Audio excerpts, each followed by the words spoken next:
Yo, what's up everybody? This is CannaConnect. I'm honored here, and this is Sunny. What's up, Sunny? Hey. Are we cooking today? Not today. Or we're learning? We're learning today. We're learning. So Sunny's gonna teach us CBD products, probably dive into some THC because there's lots of stuff here, and we're following Sunny's lead, and we're gonna learn and support each other with medical cannabis use. Woohoo! So with the cooking, because it's in multiple stages, so the way that I do it at home is I blanch the cannabis first, and that takes a lot of the chlorophylls. Those are the things that give that really strong green flavor. So you pull some of those out. It doesn't disturb the terpenes or the THCA, because the THC becomes THC when you heat it. Oh, cool. So the raw plant or the dry plant has THCA, which is tetrahydrocannabinoid acid. So when you apply heat of like 220 degrees, that's when it turns into THC, which has the euphoric effect. With CBDs, you can decarb them, you don't necessarily have to. So when we're working with the CBD, it generally has a really strong flavor because it's a hugely hybridized plant. So we pull a lot of that out by doing a blanch. Wow. And so what is a blanch? A blanch is basically your just breaking down the plant matter. So you do that for 3 to 5 minutes.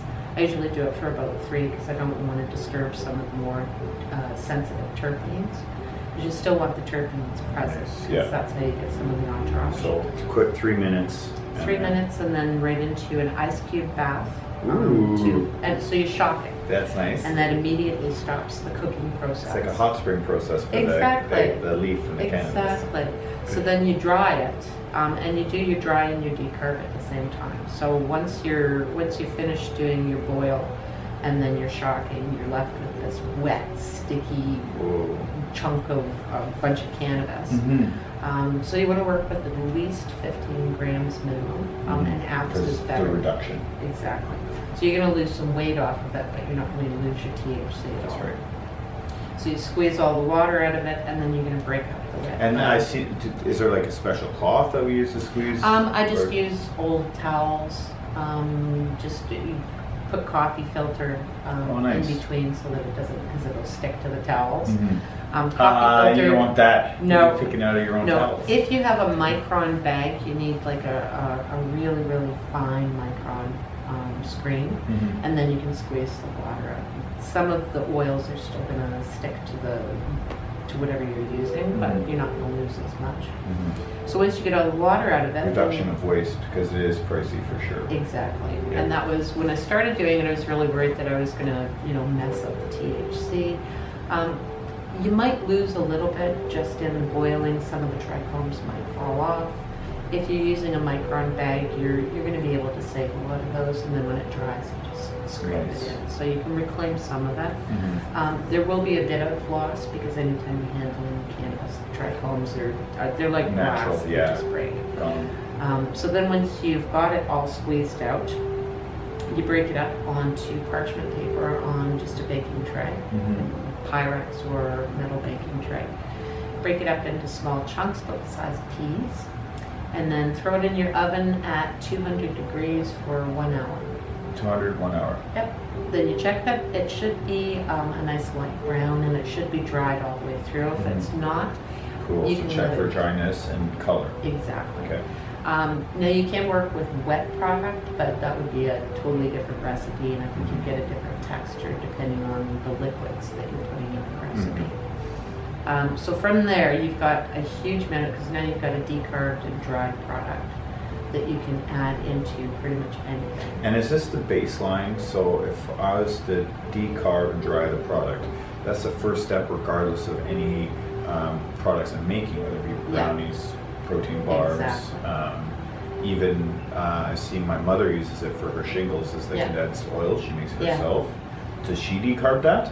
She should be decarbed. Okay. Sometimes through the when you're infusing the oils, especially if you're using the butter machine on the stovetop, there's a certain amount of decarb. She uses a rice cooker. Oh, nice. Out in the shed, and I know for a fact she does use. There's an alcohol to pull. So my mother was telling me about that process. Oh, so she's working from tincture. Yes, Yes, that's right. awesome. Yeah. So she's pulling that, and it's great. Yeah. She puts 1 drop on a piece of dark chocolate. Yeah. And then it reduces her pain and keeps her going. And that's the thing too, is dark chocolate is an antioxidant. Mm-hmm. It's very, very low in carbs, so it's a great thing for people who work out to have as an additive. And it gives you that, it releases anandamide in the system, which is the bliss drug that the human body produces. So it gives you endorphins and makes you feel happy. Sure. And I can say that pre-workout, I use CBD and THC. I do my preferred mix. I use leaf still. I want to move away from leaf. I started because I medically, the government pays for my cannabis, so I'm really lucky to get nice oils already done, so I don't have to make it. But I would like to learn and teach everybody how to make it, so that's why we're connected and support each other. And then, but where was I going with this? It's 10% THC or 12% THC and 7% CBD. Nice. I get a great euphoric feeling. I'm focused during my workouts. But set up your equipment before, because I am scatterbrained naturally. So if I don't put up my PT gear, I don't put all that stuff, I'm looking around the gym. What the hell is I doing next? Oy vey. But the workouts are great. That's awesome. That's awesome. So when I've got to get up to the gym and I've got to start doing some workouts. My goal is to be able to do push-ups, like real push-ups, not girly push-ups. Evolution 1. Yes. I tried doing one regular push-up, and I don't know if it's the monkey arms or shoulder weakness, but I just wrist weakness, you name it. That's all of it. I'm connected. thin and I look like I might possibly be fit, but I'm really not. It's bad news. So that's my goal. So we'll have to work on that. Yeah, and then we can sesh before you come to the gym. We'll sesh before, Absolutely. And then start with really nice. I like seshing, and I like cannabis for especially beginning of a workout, pre-workout, because I can do my mobility work. It gives me the euphoric bliss feeling while stretching and mobilizing. Then all the effects of essentially wear it off because it's about half an hour, and then I'm into my workout. Finish my workout, and then I'll finish with a closeout session, and then stretch and mobilize again. Nice. So that's my routine. Nice. So then with the cooking, so once you've got your decarb, then you can start making products. So what I do is I've started using cocoa oil or cocoa butter. So it's the part of the chocolate that they leak oil from the beans. The stuff is fantastic. It is a great infuser. It's a very thick oil. It's very forgiving. So if you make a mistake on a recipe, chances are it's still going to solidify just fine. You can add all kinds of things to it. Is it still, even if, because we decarb it and it's in its raw, before we bake it, like you said, it itself is robust, so if you fuck up the recipe, it's still a usable product? Absolutely. Regardless of taste? Because you're working from an infused oil. It's already done. So I mean, a good example is I was making chocolate orange balls, put too much orange in it, and it was like, oh my god, those taste like crap. So I just got more weed, and I made more cocoa butter, and added it in there with more cocoa to tame down. So I just remelted the chocolate that I had already made. Whoa! Cool. So you can reclaim it if you make a mistake, especially with chocolate, because it is very forgiving. Because all that's in it is cocoa, sugar, and cocoa butter. Yeah, so it can be A little bit of vanilla. So you just melt it down on a double broiler and add it into everything. So I'm a huge fan of chocolate. I love chocolate. You can make milk chocolate, which is really easy. Just skim that milk powder goes into your recipe. So when we're doing this, we'll go through the whole decarb and blanching and drying, because that's really where you're going to start. So it'll be in different parts. Once you've got your decarb, you infuse your oils. Some people like to use Canna coconut oil. It makes a meltier product. So it melts really easily at room temperature. Like a milk chocolate. Exactly. So it doesn't, it's not as stable. So you'd have to keep it in the fridge. So it makes it difficult if you're transporting it. Yes. You have to have some kind of refrigeration for it. With chocolate, you really don't. Once it's tempered and once it's hardened, Yeah, as long as it's on your it's- hand. there you exactly, go. you're perfectly fine.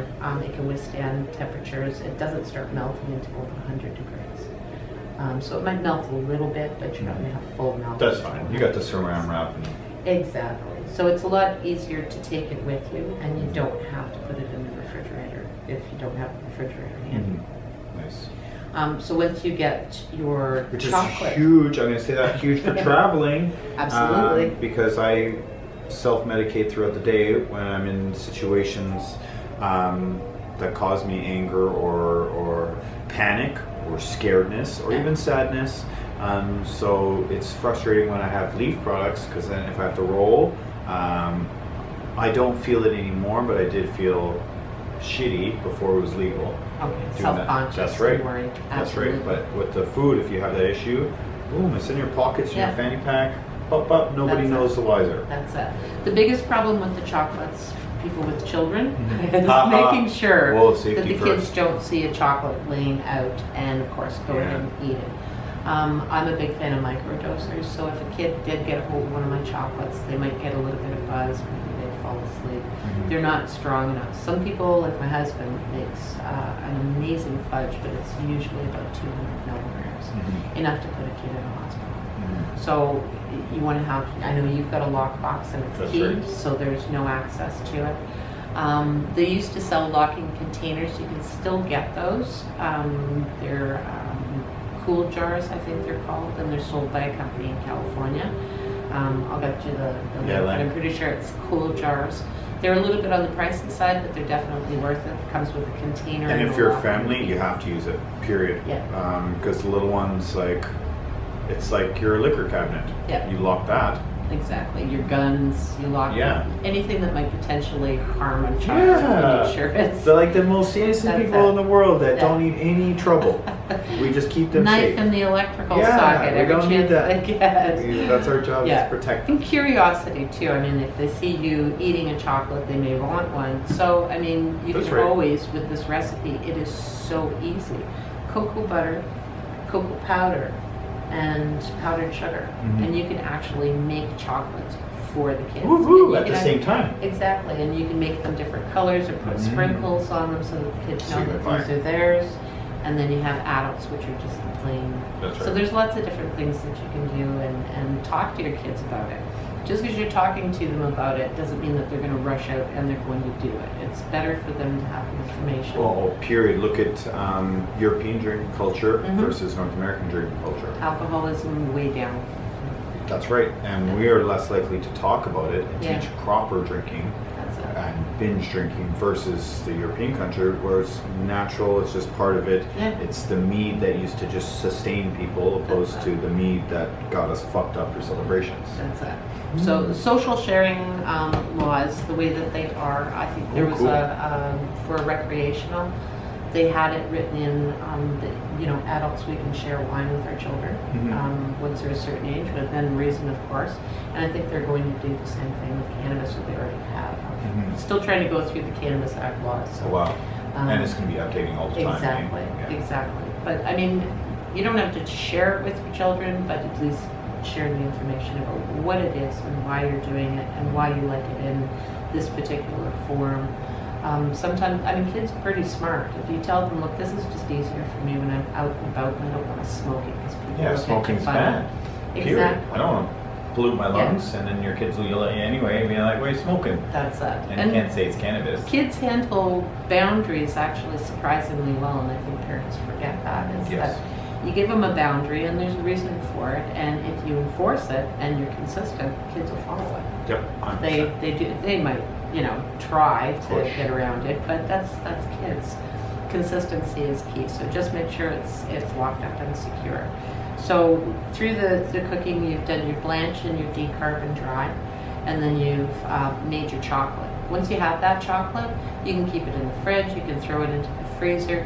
You can pull it out. You can add it into brownies. You can add it into power bars, which is what I think Yeah. we're going to do. Super So we are going to excited for do that. some paleo, vegan, keto friendly powder bars. Woohoo! all kinds of nuts, different kinds of textures, very, very low carbohydrate, and sugar on the minimum. So we'll be working with probably agave syrup. It's got a lower hypoglycemic or glycemic index than some of the others, because I know a lot of people, they don't want all those sugars when they're working out. It's actually bad for the muscles. That's right. So we'll design some bars. There'll be no bake. So once you've got your chocolate, you just gather your ingredients and mix it all together, put it into forms, or you can hand form it, and then you're done. Put it in the fridge. Woo-hoo. You can take them with you. And I'd like to do a recipe for Eat More bars. You know, the old Eat More. They were originally designed for energy. They were the original energy bar. So I want to make some of those, and we'll, of course, throw our little twist in there, make CBD power Eat Mores, or Eat More derivatives. So yeah, we'll get into some of that stuff. CBD, you can work from oil as well with the chocolate. So if you have a CBD oil and you want to use, straight into your chocolate mix. So you would make your chocolate like you would normally, and then just add the oil to it, mix it up really well, and boom, you're done. That's a fun one. How do we know the ratios? Because if you go to the res, and they have edibles there, which I don't trust and I don't buy, because they say X piece has X amount of milligrams. 20 milligrams, 50. But I think that's bullshit. How do you, is there a way to know like the ratio to ensure equal dispersion of CBD within the cooking material? It is tough. It's tough. So you need to know the amount of THC or CBD that you're originally working with. And then you original as in leaf, before condensed, or in an oil. So long as when you get your bottle of oil, it'll say 20% THC times 40 mils. So you would do the math on that, and you'd get your total for that entire bottle. It's printed right on the label as well. And then you can figure out how many portions you're making, and that'll tell you how much CBD is going to be in each portion. So it's, I'm terrible at math, so I'm not even going to attempt it. I use my husband. He can do it in his head. Awesome. But there's also calculators that you can do online. Cannabis dosing calculator is what you want to put in to Google search. Good info. You can also go to H.A.F, the 420 Chef, and he has a dosing calculator as well. And you put in, most of them work by teaspoons of oil. So you kind of have to do some beforehand measuring if you're using forms. If you have like a size in mind, just guesstimate. There's usually 16 tablespoons in a cup. So that would be part of the calculation there as well. Okay, cool. However many tablespoons there are in your bottle of oil. So. So, but that we'll make sure that all of that information is posted once we start doing the cooking, so that people have options to do it. That's right. It sounds really complicated, but once you've nailed it. It's reduction. It really is just super easy. What's the first to start with the C? The CBDs. Oh no. The decarb. Decarb. That's it. So you blanch your cannabis to take out the weed. One step. The weedy flavor, and then you do your decarb and dry. That's all one step. That's one step. So and two. then you do your infusion. Infusion, 3. So that's not hard. No. It's 3 steps. No. And then the recipe for the chocolate, once you've got your oil, literally takes 5 minutes. It's very forgiving. It will keep its temperature for quite a while. So you've got lots of time to fill your molds. It's not like working with hard candy where you've got a few seconds and and then all of a sudden you're working with crap. So yeah, you can take your time. I use one of those little teeny droppers and I fill each individual bowl. Not really. Oh no. It's tedious. Oh cool. It's tedious. That's fair. It's but the end product is so worth it because now I've got little chocolate You've saved balls. so much time from finding 10 meters away from a building for your cigarette or Exactly. Cannabis cigarette. Keep them in a place where it's not going to get too warm, so you wouldn't put them in your back pocket or your front pocket. You could put them in your purse. Don't put them by a radiator or anything. But they're completely transportable. If they do, I used them in Ecuador. Mom had an ounce. She got an ounce for me before I went to Ecuador. Nice. She baked the whole time I was gone, produced a whole ounce into tiny brownies this big. That's Awesome. it. And so I'd take probably 6 when we go out for the day. Yeah. Take 2 in the morning, and then just putts. And whenever I just felt anxiety, I just eat 1 brownie, and it was placebo on top of the constant flow of it, because I didn't ever stop dosing. That's it. You keep it very level. That's right, and microdosing, but throughout and constant, Exactly. and it was great results. And I kept those little brownies that were chocolate, and proof that, because in my fanny pack it didn't melt. They got sometimes mushy, but then it didn't matter. It didn't Exactly, matter. it's chocolate. So Chocolate. I mean, even if it did melt a little bit, throw it in the fridge when you get back home. Yeah, that's peel right. it off the plastic That's bag right. and you go. Good to go. Yeah, exactly. So the microdosing is huge. Mhm. So when I made my CBD raspberry balls, they were awesome. Cool. 5 milligrams Mhm. of THC in them, because I have such a low tolerance that more than that, I'm uncomfortable. Mhm. It actually gives me anxiety. to Oh, get it's that so beforehand. strange. Because even for me, so here's the difference. So you have to find you. Yeah. For me, I can rock 25% pure THC. Yeah. And 4 pulls of the syringe or whatever the little tabby thing is, dripper. Yeah. I would take that in the evening, and all that does is I feel relaxation, and I know it's bedtime, and then I'm out, and it's Slows the brain down enough that buddy, and I'm that's it. solid, and I don't wake up hungover. That's it. Zero. And that's a huge difference, is everybody's got their own personal needs. I love the pain relief that I get from it. I really don't feel comfortable being high. Mhm. I used to love to drink. I used to love to get absolutely drunk. But when you're drinking, you get to a point where you just don't care that you're drunk. Yeah. With cannabis, it's so different. You're aware of everything. You're aware of all your thoughts, your heartbeat, your breathing. Everything becomes very heightened, and that for me is uncomfortable. So I always microdose. It can be scary. I've been Absolutely. scared of my own Yeah. feelings, Yeah. because I'm like, whoa, I have a lot of X energy, or oh man, I really feel that knee pain, and then. But for me, it's nice. I like that, because it's like, oh, here's somewhere to focus on my stretching. Yeah. So that's personal. That's it. Yeah. That's it. And some Exciting. people need the high to navigate by. And it can be incredibly useful for people who suffer from tinnitus, PTSD, Yeah. traumatic PTSD, brain injury. 100%. Having that euphoria actually helps with the recovery and the treatment of it. It's very distracting. It offers just sort of a disconnect from whatever is going on. So it's still there, and you can still address it and walk through it. It's just it doesn't produce those physical feelings. Haha. But it's also a double-edged sword, and I'll speak openly on that. Is I use obviously THC and CBD, but I also hate that I use it, because I do have to slow myself up so that I'm a functioning human. So I'm gonna say it doesn't take away from your sometimes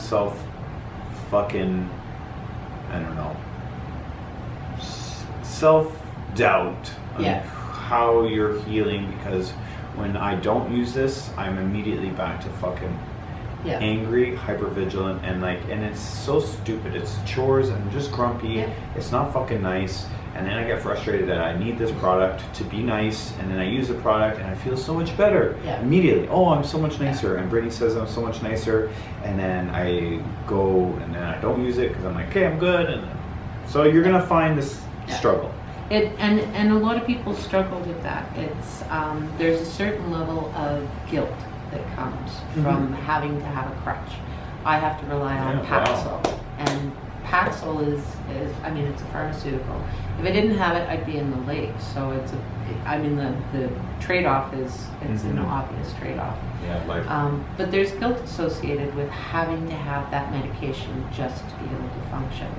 And cannabis is the same way for a lot of people. They feel very, very guilty that they need to have this product so that they can feel better. So it doesn't matter as a leaf. In the way society is right now, you're not allowed to be upset. You're not allowed to have a shitty day. You're not allowed to suffer for any length of time. Everybody puts a time allowance on how long are you going to have Morning. PTSD. Yeah, that's right. Aren't you fixed yet? Yeah. And and this is what society imposes on us, and then of course we have our own things that we impose on us, and before you know it, you get weighed down, and if you don't have a way to release that, it can really mess with you. So God forbid anybody have a moment where they could feel happy or not worried or not in pain. I don't begrudge anybody from using cannabis in order to feel better. Absolutely not. And I would hope that people will eventually not feel quite so guilty about it, and it will just become like any other medication, part of your routine in order to live a happy, productive, part of the routine, functional life. Not Absolutely. a consuming part of the routine. No, part of the routine. It's part of it. Part of the routine. Working out, making sure you keep up with your network of people who love you and care about you, which I'm really bad for. I tend to isolate. Me too. Yeah. 100%. You just push everybody away, and it's not even that you're doing it on purpose. It's just something that happens. You just sort of drop out of this conversation, and then you drop out of this one, and the next thing you know, you're sitting there feeling really lonely. And so much time has passed between the last time you talked to somebody that you feel guilty, so you don't talk to them. Yeah, wow. And it just cycles. And then you resent them for not talking, but Exactly. they didn't know that they're supposed to talk. I know. Goddamn people, why can't they just be psychic? Yeah. So making sure that you keep your network healthy and happy, and reach out to people every now and then. That's where one of the things I like about Facebook is I can I drop hearts like crazy. And I like hearts too. I don't I like something when I just like it. Yeah. But generally, if it's my friends, I love it because you put it out there. Exactly. I and then agree with you. I try to get into adding a few comments too, because that part lets of it. people know that Social. you're actually reading what they post. Yes. Sharing a lot of things. But I mean, for people that have anxiety, especially social anxiety, which is really common with PTSD, being medicated and having a way to medicate that's not going to set you apart from people who maybe don't smoke cannabis, don't like the smell of it, don't agree with it, whatever. You can pop a chocolate in your mouth or pop a gummy in your mouth and still remain where you are, and nobody's even the wiser. So it takes the offense out of it, because everybody, of course, today is offended by everything. Everybody's offended. So avoid you being in a situation where you possibly have offended one of these people. My memory card, Fritz, so sorry everybody, cut seam, and Sunny is taking back over now, and where would you like to leave us? So where did we leave off? We left off with... Well, we left off with... society being offended by everything. That's right. But I think we moved on... That was a tangent. To, which was really nice, the 4 steps. And then leading into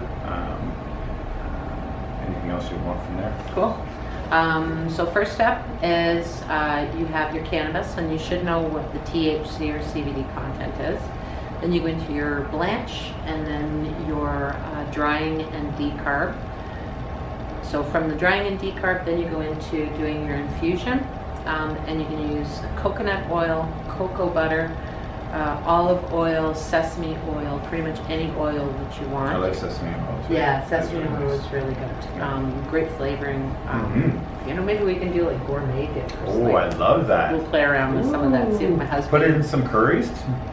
You know what? And that is fantastic, because most curries have coconut milk and That's yogurt. why I said that, yeah. So that would actually have butter chicken. Yeah. THC infused butter chicken? Oh, I'm totally down for that. That's trouble though. All the naan bread would be gone real quick. Absolutely. I can actually make naan bread. Yeah, so we'll even do homemade naan bread. We'll see. So this is going to be a progression. So once you've got your oil infused, if you're working with cocoa butter, you can pretty much add that into anything. Same with the coconut oil. And then you just go from there. So you have your recipes in mind before you start doing your infusion, of course. If you're going to be making a nice oil that you can use in cooking, you'd probably use a nice olive oil or avocado oil, sesame oil, something like that. Nice. If it's for desserts or confections, cocoa butter or coconut oil tend to work really well. So once you've got your base done, pretty much... This is such a versatile tool. Absolutely. It can go in everything. Absolutely. What I'm hearing. And it keeps really well. So if you're working from coconut oil, you'd have to keep it in the refrigerator or the freezer, and just take it out when you need it. So you can pre-make a whole bunch of it if you have access to a stable supply of CBD flower or THC flower. Do your blanch and your decarb. Now the blanching is not necessary. There's benefit to a lot of the terpenes, even though they don't taste particularly well. I made CBD chocolates with Medreleaf's Abidaco, and they taste terrible. They're very weedy, but that terpene profile I find is much better for my anxiety if I've got the full terpenes in there. Terpenes like limonene and caryophyllene will be degraded at heats under 330 degrees. So you'll lose a little bit of the terpenes As soon as you put it in. Exactly. Yeah. Through the baking process, you're never really getting over 220 for most recipes. That's right. So you're not losing a lot of terpenes. The worst one though is the chlorophyll. The chlorophyll is necessary for the human body, and it does have properties that are healthy as well. Lettuces and any really green plant has a lot of chlorophyll. It is an antioxidant. It's a breath freshener. It's all these amazing things. But it doesn't taste good. It just doesn't taste good. So it's worth it. Exactly. Eat it because it's good for you. That's it. So the CBDs, I left them as is. So they're quite weedy. But you need that. You can't be messing around with that. Exactly. So the CBDs, that's it. I don't fool around with those. I've made hard candies before with the CBD, and I added more lemon. Medreleaf's Abidaco, it's got a really, really citrusy kind of a flavor to it anyway. So I found that it actually worked well with lemon. Cool. Enhanced it. Exactly. So, something like maybe lemon bars, CBD lemon bars would be a good thing. Yeah, the citrus will for overpower that, get rid of that. That's it. Or they sort of complement each other. I found it sort of contradicted with the cocoa flavor. I wasn't quite happy with the flavor of that. It didn't quite mesh. The coffee flavored ones were fantastic. Of course, I love coffee. Coffee is good and everything. Absolutely. So I made up a coffee slurry with instant coffee. It was like they were awesome.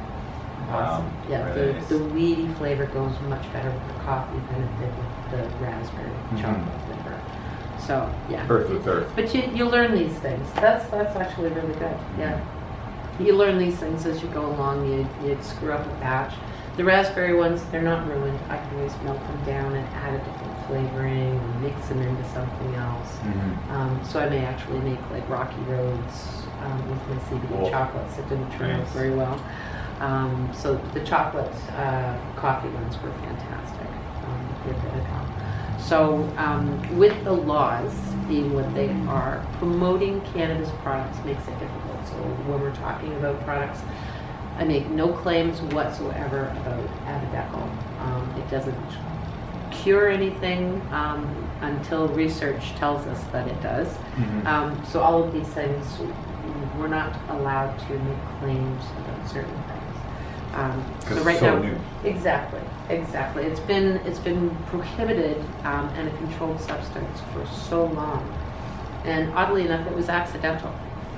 When they were doing the controlled drugs and substances back in like 1936, I think it was, cannabis just happened to be on the list. Nobody really thought about it, and it just passed through and became a controlled substance. Nobody had even addressed cannabis at that point. Up until then, it had been used in pretty much everything, from food products all the way through. Hemp was encouraged. Huge. Yeah, I love hemp. Hemp hearts. You take a bunch of hemp hearts, you put them in a bowl, you do you pour hot water on them to soften them a little bit, and sprinkle in some coconuts and raisins and some nuts, and it's like a warm hemp heart oatmeal almost. Yum. It's awesome.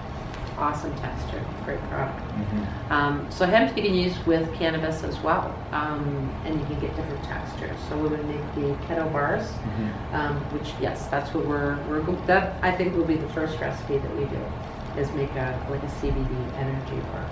Mm-hmm. So it'll be keto friendly, vegan friendly. It'll have a low glycemic index.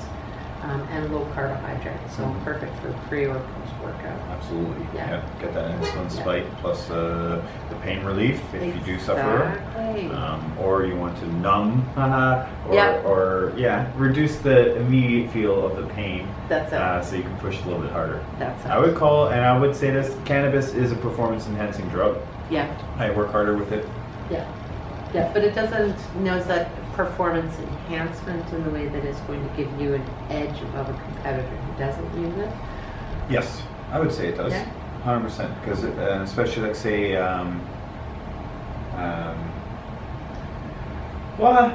Tylenol. Okay. Acetaminophen. I would say because Tylenol is not a sports enhancing drug, but it takes my pain away. So I would take that away. It's definitely an enhancer, but not a performance enhancing. Yeah, it's not going to make you stronger than you already are. Yeah. Your tolerance level. And your endurance is going to be a little bit higher. Mm-hmm. But it'd be the same if I took Tylenol, because then I reduce my pain. Yeah. So we're on the same. Push a little bit harder, because I think that's where you get into doping, especially in professional sports and things. Blood doping, holy exactly. smokes, steroid use. Steroids, just any kind of enhancement. Adderall for students, holy smokes. Yeah, the number of kids that are popping Adderall like Tic Tacs, drinking like fish, combining with edibles and smokable cannabis, MDMA, and this is like nothing for them. They don't even think about it. They don't question it. They just straight down, and then they do whatever. And the hospital was, for the past year, they've been saying, oh, the cannabis hyperemesis, and people coming in with psychosis, and it's all cannabis. And it wasn't. It was the combination of all of these different things. It's just cannabis is so much easier to detect, and the kids were just like, oh yeah, and I smoked a joint. Yeah. And the doctors were like, oh, we told you it was terrible. But it was all the things that they'd done prior to that they didn't want to talk about, because there's MDMA, they don't tell the doctor they're taking that. Adderall, they're not telling the doctor they're taking that. They're not being truthful about how much alcohol they actually drank, or that they're combining. I had 2 beers. But cannabis is like the lesser of the evils, so that was the one that they were confessing to, and it gave the doctors skewed data. So they thought that all of this was because of cannabis. So I had talked to one of the doctors, and he was like, yeah, we know that cannabis is the least of the concern right now for most students. Yeah, and that was big. So backstory real quick, I'd say last summer, we even had a young man who claimed that cannabis caused a huge psycho reaction.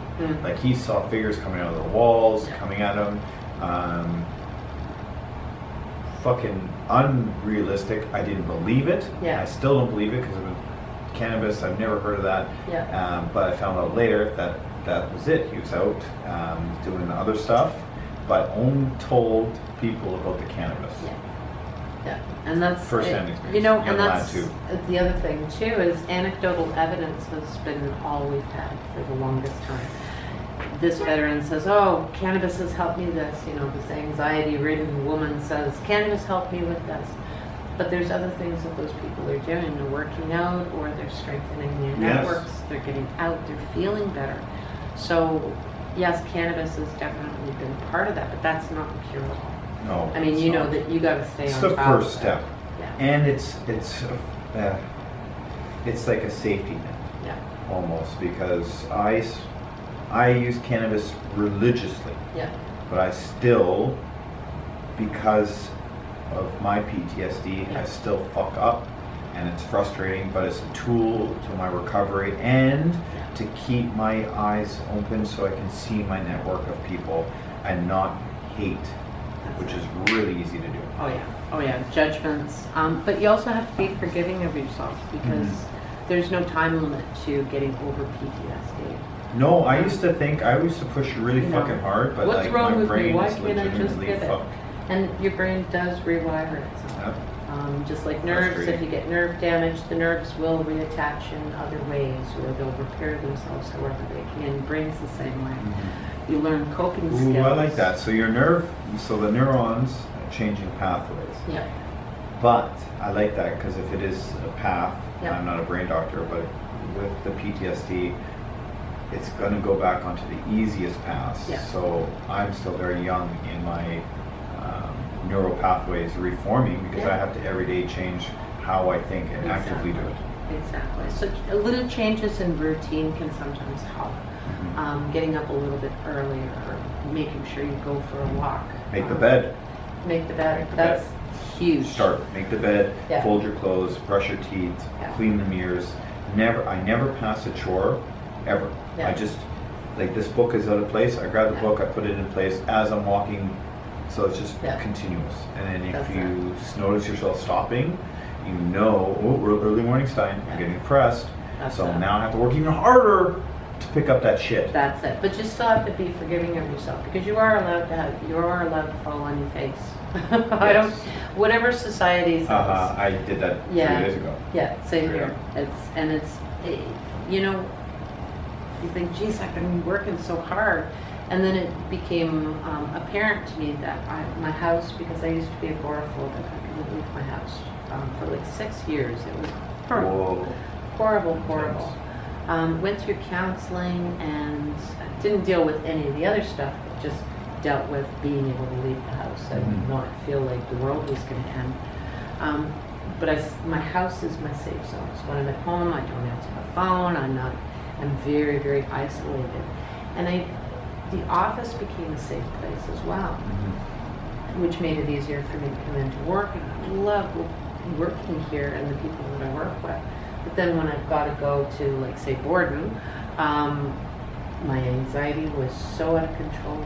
I thought that, I'd been doing really well, but I just got lazy. this. Yeah, wow. I had gotten so lazy on my mental health, and I had, like, pure agoraphobia the whole way up there. I was just ball of Whoa. anxiety. But I had backup. So I had people who understood the nature of anxiety and helped me all through it. I had lots of support, and everything went well. So it was good. But it definitely showed you me worked that through it.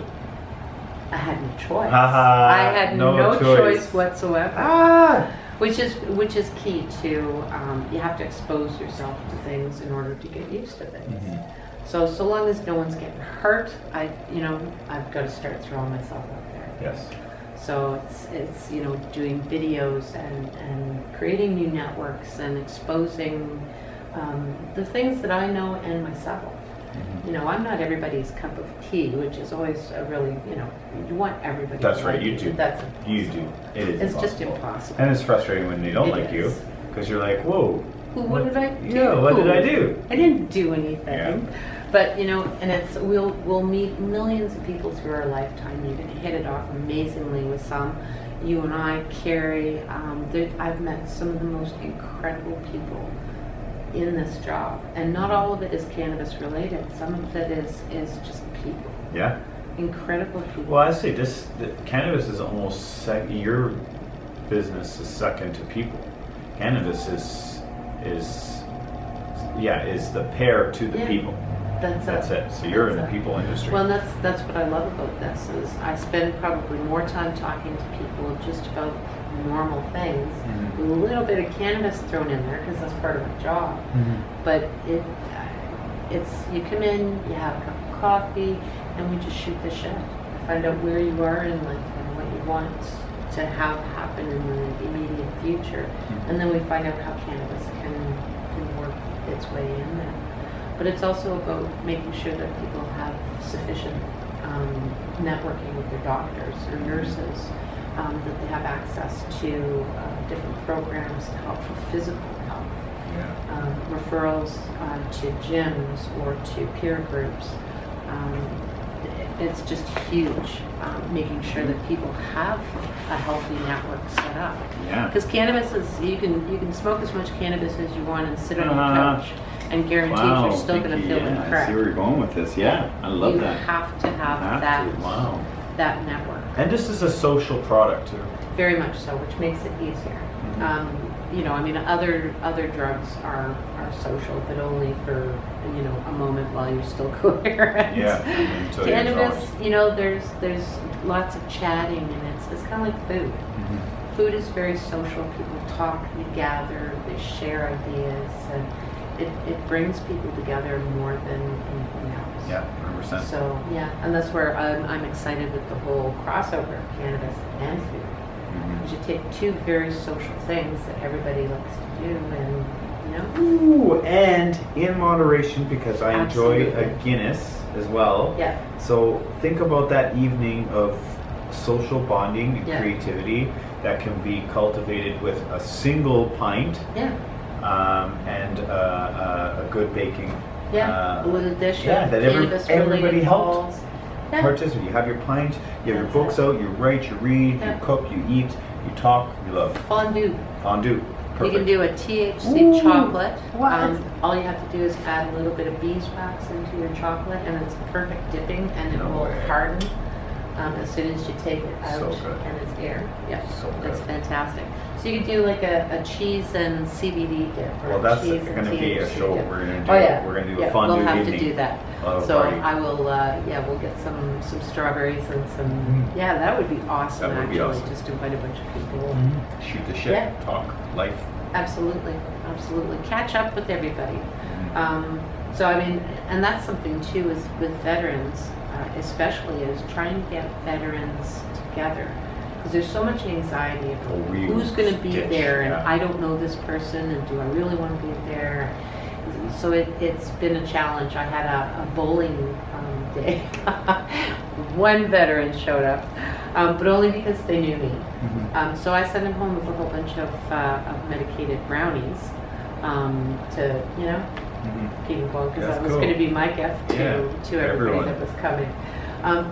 But realistically, because of my anxiety, if someone invites me out for bowling and says, you know, there's going to be a bunch of people, I'm immediately going, Yeah. I'm creeped out already, and it's like, but you know what, we will find other things. So I'd And like we're to maybe notorious do, for that. yeah, We like really a are. boat tour. People that know me, that like me, hopefully they trust that I'm going to curate the kind of people that they Good. like. Yeah, good Right. company, Exactly. caring, safe. Yeah. And yeah, the first half Nobody an hour. too loud, That's nobody right. too intense. But I'm working on for summer, maybe doing a boat tour up the Rideau Locks, Ooh, maybe all the way to fun. Westport. Yeah. We'll see how it goes, and with a picnic lunch and a couple of bathroom stops on the way. Perfect. And, you know, I think something like that would be really fun, and it might be easier to get a group of veterans out for something like that. We'll see.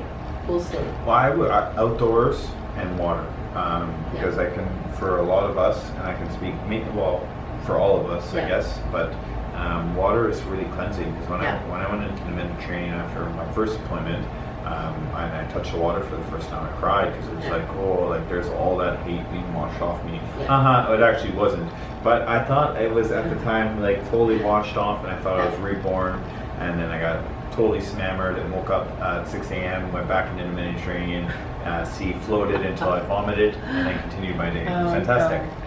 So, Yeah. So And- water is healing. Absolutely, absolutely. It always has been.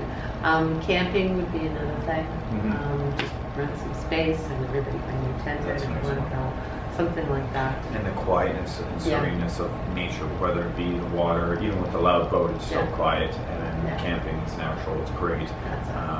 And we're connected, like, most of that's probably, I don't have my phone on, but you go on the Facebook, the problem with Yeah. Facebook is, in my early days, I put Funker 520, it would be war porn constantly, and then Yeah. political shit constantly, so, which causes anxiety. So there's a double-edged sword with the networking. Exactly, and that's actually a really good point. I have to stop reading the news because that's actually one of my big triggers for anxiety. Because as soon as I walk out of my house, I feel like I'm fair game for every possible thing, like Oh, any yeah. shitty person that's out there. is, I mean, really got a beeline for me. It's amazing. I've had people stop me at a bus stop and tell me their entire life story, and I don't know if it's this face that just says, "Hey, tell me what's up?" stuff," you know. But you get the jerks too that just, and it's so I always have that paranoia, you know. Yeah, absolutely. Being out and being available. Being vulnerable is difficult for very, people. Exactly what you just said. Very much so, especially with the PTSD, because you're already hyper aware anyway. So you see someone coming towards you, and you're already making the mental thing of, okay, am I going to have to cross the street, or they're going to ask me for money, or they're going to ask me for this, or and maybe they're just creepy, or you know. And half the time, it's you've read too much into it, and they walk by you. They were looking right through. Yeah, you. 100%, 100%. So weird stuff love that the brain funny. does. Yeah, very, very much so. But I think with cooking, we're going to have a lot of fun. There's a lot of different ways that it can go. So we maybe put it together with a couple of, do our base recipes first, like how to blanch, how to decarb. Yeah, nice. And you don't have to blanch and you don't have to decarb, but if you want to take the flavor down and have a powerful product, then that's what we'll do. So once the base video is there, people can refer back to that. Ooh, I'm so excited. And keep it going. And we'll teach and learn and some easy recipes at first, and then we'll just start having fun with it. As it will both get better, yeah. Exactly, and I think that's part of it. Is you got to have fun things in with all the work and the chores and everything else. You have to have things that are just fun. We're educating people, but we're also having a good time doing it. I think both of us need that. That's right, and that's what this is. So please comment and please participate, because I'm not doing this to hear Sunny's voice or even my own voice. I'm doing this because we both love to share, and we want to give you better opportunities that even we had, because that's the point. Yeah, that's just sharing ideas and having some fun with it. Everything in life is way too serious sometimes, especially with the holidays coming up. I brought Christmas to the office because I don't think we're having Christmas at my house right now, because neither one of us are just into it. It's too much pressure. So we're boycotting Christmas. We might have it in July. Good. Yeah, it's been done before. Yep. So you got to do what you got to do.